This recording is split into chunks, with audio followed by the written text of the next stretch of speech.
Today, we're in for a tragic story. The story of mountaineer Gigi Wu, who became famous for posing in a bikini on some of Taiwan's most dangerous peaks. But it seems to me that this woman's fate is far more complex and profound than that of a typical Instagram model. And that's exactly what we're going to figure out today. And let's begin, as usual, from afar, with a phone call that rang in the Taipei office of Alex Yang, a 52-year-old construction materials salesman. Alex had been expecting this call. He glanced at the clock. It was 4 in the afternoon, and thought it was too early. Usually, his girlfriend Gigi would call around 6 in the evening. He had given her a satellite phone himself so that when she was alone in the mountains, they could stay in touch. Usually, she called to say she had completed her planned route, dropped her heavy backpack, and was getting ready to cook rice and make tea before going to sleep in her tent. 36-year-old Wu normally spoke in a calm, low voice, but now she was speaking in a rush, in a high pitch, breaking through the static. The call lasted no more than 30 seconds. Her voice faded in and out, but Yang understood that she had fallen off a cliff and could not move her legs. She urgently needed help. During the call, Wu asked her travel companion to remember an article they had recently discussed. She was referring to a trail that once connected villages inhabited by Taiwan's indigenous people. But in recent years, the trail had fallen into disuse and had barely been used since 1895, when Japan took control of the island. That was exactly where the mountaineer was.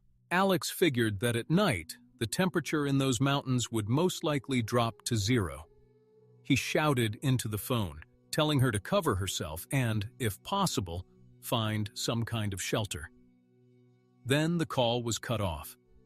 The woman spoke quickly, but without panic. It didn't even seem like Wu was afraid.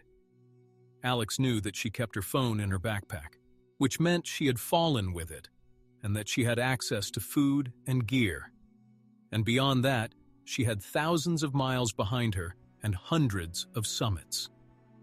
She was truly an experienced hiker. Alex Yang hurried to pass the call's coordinates on to the authorities at Yushan National Park, which covers 260 green acres in the very center of Taiwan. It was only the next morning that he received a response. The fire department had dispatched helicopters to pick up the hiker, if, of course, they could make it through the mountains. And of course, he tried calling his girlfriend again, but there was no longer any signal. A paralyzed mountaineer was left alone in the mountains. But who exactly was Gigi Wu?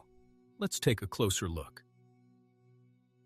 Gigi Wu went through a difficult period in 2014.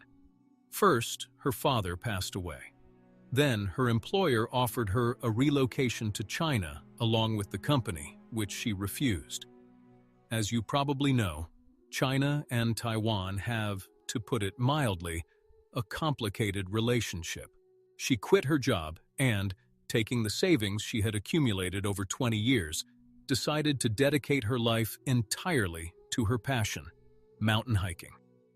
It was then, in 2014, that she met Alex Yang during a climb of Mount Yushan, the highest mountain in East Asia, standing at 3,095 meters. They were part of the same commercial group and got to talking during the hike. However, Alex was very surprised when, after reaching the summit, Gigi took off her clothes and started taking selfies in a bikini. She explained that she had once lost a bet to a friend, and, as a punishment, she had been told to take selfies on mountain peaks. But it clearly became something she got deeply into. On top of that, she began actively running her social media and gained a modest but real following. She set herself a goal to conquer 100 peaks in Taiwan, each at least 3,000 meters above sea level. These summits were considered the most challenging on the island, and in 2016, Gigi successfully achieved her goal. She completed all 100 peaks, taking a selfie on each one. However, public opinion about her was mixed. In a fairly traditional Asian society, many people disapproved of what she was doing. At the same time, it was impossible to ignore the fact that she was truly completing difficult routes, often on her own. It's also worth saying a few words about Taiwan's mountains. The peaks there are not extremely high. As we've already noted, the highest point is just under 4,000 meters. But there are many of them, and most of the routes are difficult to pass. It's not that these mountains are technically difficult. The problem is that most routes, aside from a few maintained by the government, are abandoned and overgrown. Access to these trails had been closed for decades, as Taiwan has long existed on the brink of conflict with China. Martial law was lifted only in 1987, but the government declared most of the ancient trails off-limits to the public. The island's peaks are considered strategic points, and civilian access to many of them is restricted. There are virtually no tourist trails or infrastructure for hikers and climbers in these areas. Apart from a few official routes, climbing on the island is illegal, difficult, and quite dangerous. Still, some hikers, including our protagonist, chose to ignore these restrictions and continued to climb Taiwan's wild peaks. Wu kept up her social media presence. Her Instagram page reached 14,000 followers.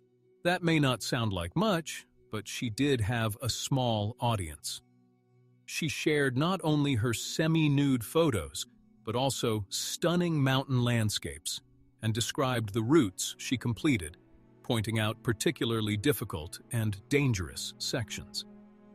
By that time, Alex Yang had become a close friend.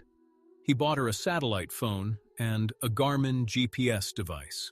After conquering 100 peaks, Gigi decided to go even further, to climb all 268 mountains in Taiwan and take a selfie on each one. She was under social pressure. It was clear that her relatives did not approve of what she was doing.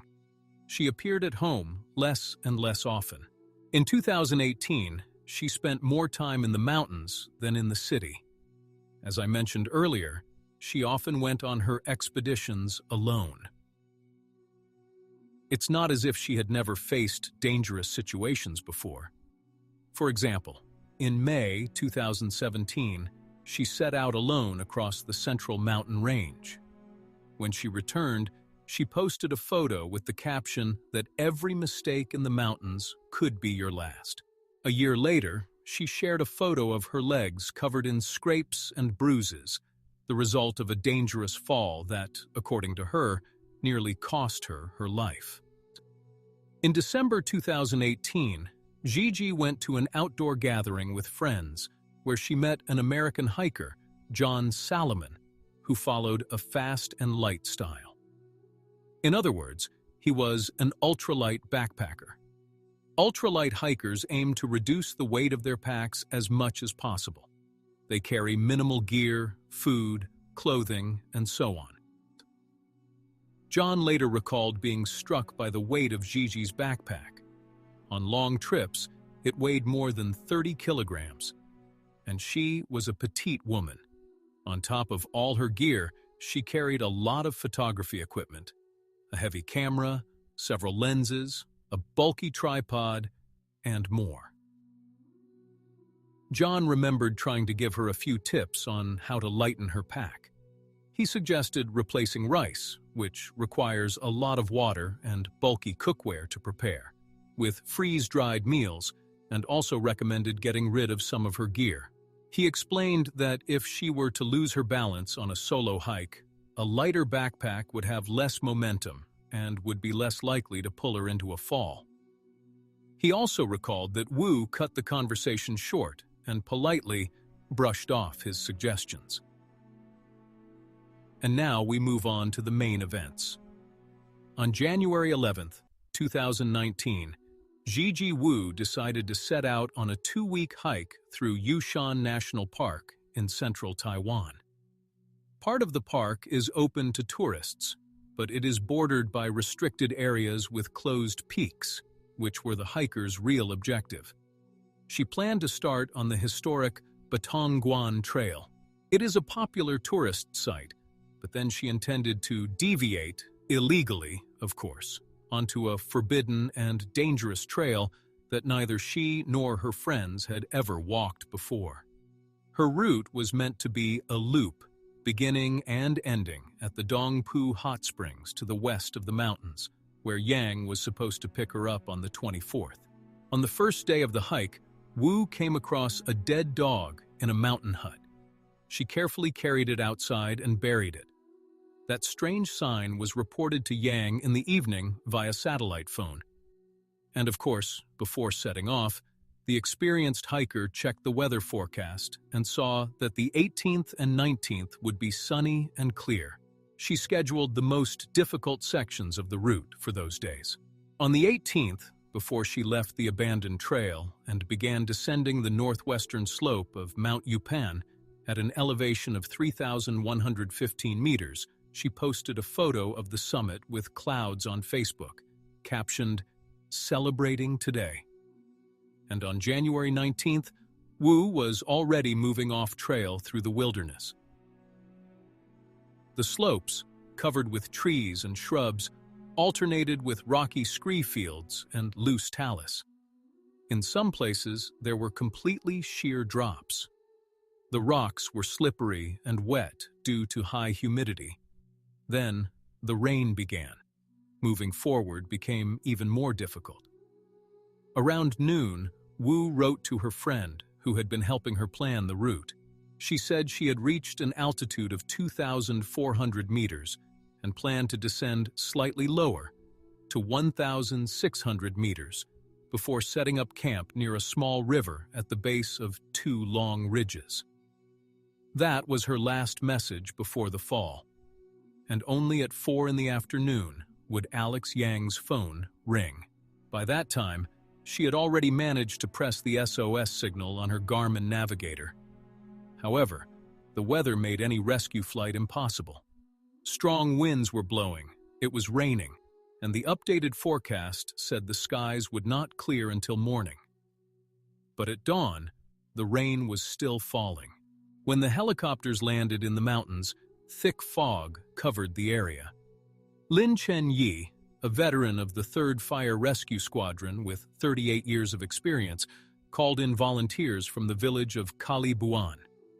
These were members of the Bunun indigenous tribe of Taiwan, who live in the mountains and know the terrain extremely well.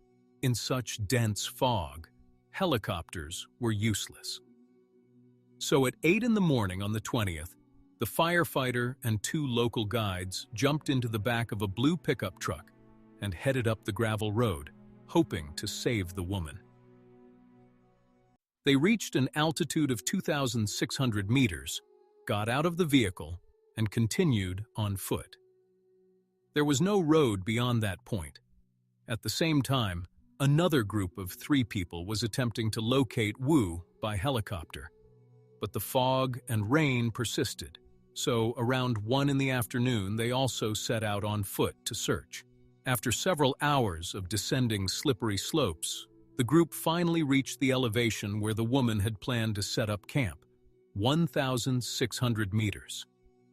They knew she had been alive at least 28 hours earlier, and of course, they hoped to find her. She still had food and equipment with her. Here is how one local resident, Buaksa Kluman, recalls the search. "I saw a dark shape and thought it might be a body. We came closer. She was lying among her hiking gear on a narrow rock ledge on a cliff that dropped hundreds of meters down toward the river below. A fall from that cliff would have been fatal, but the woman was lucky enough to land on this ledge after falling about 30 meters. Getting to her was extremely difficult. The rescuer called out to her, but she did not respond. Descending at night in the rain on wet rock was extremely dangerous, so the rescuers decided to wait until morning. That night, the temperature dropped again to 0. When dawn broke, Rescuers set up ropes and spent several hours descending to the crash site. Wu was lying on her back, her eyes closed, and blood at her mouth. There was no breathing, no pulse. The woman was dead. Her backpack lay next to her body, the satellite phone was on her right side, and a flashlight was strapped to her left wrist. Most of her body was covered with a silver emergency blanket. But strangely, her jacket was lying nearby, not worn. Around her were scattered remnants of food and drink. The rescuers who found the body assumed that she had died during the night after the fall, soaked and unable to survive the cold overnight conditions. It can be assumed that due to her injury, she was unable to take her tent out of the backpack. Hypothermia may also have affected her judgment and behavior. Most likely, as she was freezing, she began to feel heat and started removing her clothing. This is known as paradoxical undressing. As her condition worsened, she may have begun experiencing hallucinations. This could explain a toothbrush that appeared to have been carefully placed in her right hand. It may have felt to her as if she were spending another night in the mountains, no different from all the others. Her breathing and heart rate gradually slowed, and she simply fell asleep and never woke up. And of course, many began to speculate that the cause of the fall was the woman's desire to take a beautiful photograph. But her equipment had been carefully packed in her backpack, so most likely the woman simply slipped on the wet slope, and the heavy backpack prevented her from regaining her balance and, due to its momentum, dragged her into the ravine. After the incident, a heated debate broke out in society. Many fans expressed their condolences on social media, but there was also a fair share of critical comments. Many wrote that she had died in pursuit of fame. Some even believed that she went hiking in a bikini, which is why she froze. Headlines in newspapers around the world portrayed her as a glamorous Taiwanese mountaineer in a bikini.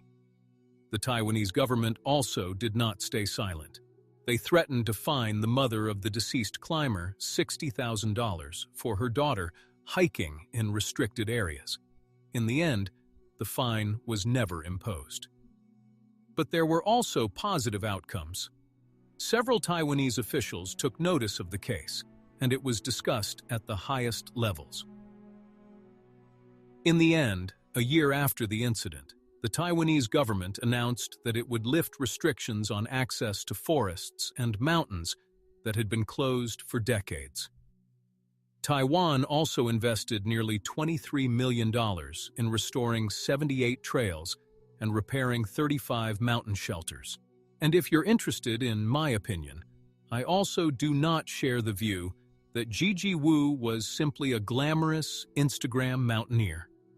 Those who left comments under her beautiful photos often forgot that behind those images, she spent weeks trekking extremely difficult routes through remote and inaccessible mountains.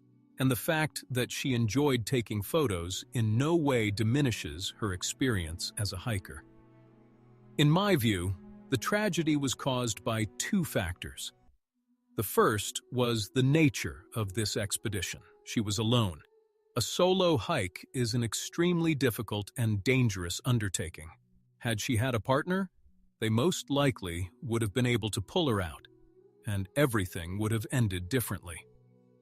The second factor was the heavy 30-kilogram backpack on the shoulders of a small woman. Many people forget that heavy pack weight is also a major risk factor, especially among old-school hikers who carry large loads. Share everything you think about this story in the comments. Don't forget to leave a like on this video. And don't forget to subscribe to the channel if you haven't already.